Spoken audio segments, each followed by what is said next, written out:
Can I just start off by saying what an absolute pleasure it is that you've joined us today. We're so honoured, we're so proud, and massive congratulations from everyone here at Loose Women. Thank you. It was just incredible. Can't even imagine how you're feeling. Have you even had any sleep, or have you been up partying all night? Most of the night, yeah, but got a few hours in, before I came to Wimbledon this morning. But yeah, had a good night last night. And who was babysitting last night? Mother-in-law was babysitting. Now, I'm a very keen tennis player, and the one thing that I noticed about your game yesterday is how you got the crowd on your side. I mean, I saw you turn to your box of your trainers and urge them on, but the big thing about your game now is you want the fans behind you.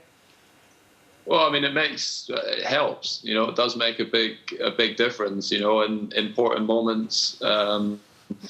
You know, I've played in atmospheres where the crowd are against you, and it's definitely easier to play when they're supporting you. And yesterday, I mean, the support was unbelievable. It was a great atmosphere, and yeah, made a big difference. Andy, how do you control your nerves in such a massive tournament like that, and especially with not only that crowd and the whole world watching you, but all the amazing celebrities that are there? How do you control those nerves? I find it hard before the match, like the night beforehand, and then the morning and the build-up to the match is bad. But then once I get on the court, it's much better. Mm-hmm. You know, I think that's just because I've played tennis my whole life. I know how to do that. Yeah, you're pretty good at it, I've got to say. You are very good at it. Yeah, but a few years ago, you used to really get angry with yourself. You've got that much more under control now. I still get angry. Yeah, maybe it's a bit better than it was before, but yeah, the nerves are hard to keep in check. But yeah, you also you can't control your nerves. You can't just decide not to get nervous. Like, why does anyone get nervous then? If it was just a decision that you could make and say, I'm not going to get nervous today, then you wouldn't. But the reason why I get nervous for Wimbledon is because it's the biggest tennis tournament in the world. It's what I train for the whole year, and I want to perform well. And nerves aren't always a bad thing. It shows that you care about what it is you're about to do, and once I get out there, find a way of dealing with them. Yeah, I was in Australia when you played in the Australian Open, and I know that the fact that Kim hadn't had the baby yet was really, it was affecting you. Now you're a dad. How's that changed your attitude to the game?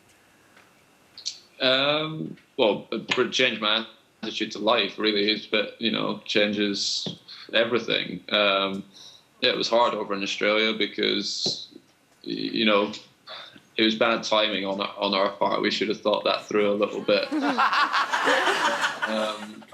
better. But yeah, worked out okay in the end. And yeah, it's been amazing few months. Enjoying being a dad, and hopefully can keep performing on the tennis court as well. She's helped me in that respect for sure.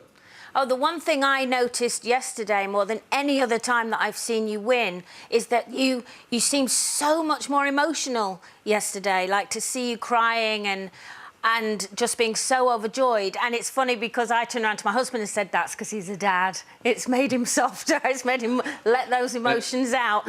Do you think that has kind of changed you in the way that you can show your emotion more?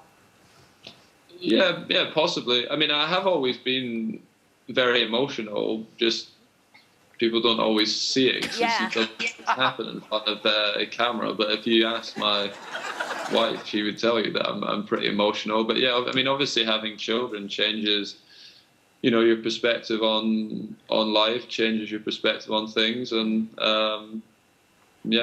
sort of, I don't know, I feel like I'm appreciating things a bit more now. Tennis isn't the be-all and end-all, which is a good thing. Before it was, tennis was all I was, bothered about, whereas now, the first thing I think about when I get up in the morning isn't tennis anymore, and that's a good thing. Yeah. So are you going to take the baby on tour with you over the coming months?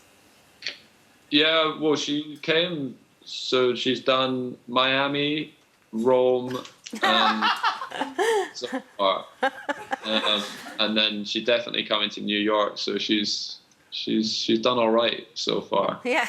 Well, she's obviously your lucky mascot. Yeah, absolutely. Andy, thank you so much for joining us. And again, huge, massive congratulations and good luck for everything else that follows. Thank you so much. Good luck. Yeah. Thank you. Bye.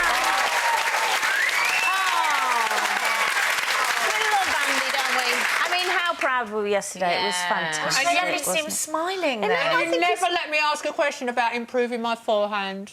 No, she just wanted to go on about her tennis. Yeah, I just wanted a few tennis tips. Come on about babies. I've never seen you smile so much. Forget Andy Murray. If you play tennis, and I'm a fanatical tennis player, he's your hero. Wow. Well, you're not going to win Wimbledon, so get over it. I'll be in the veterans one day. We get some pretty fabulous guests here on Loose Women. There's plenty more where that came from. Just click here to watch more interviews with a whole range of famous faces. And click here to subscribe. It's free, so you'd be silly not to, really.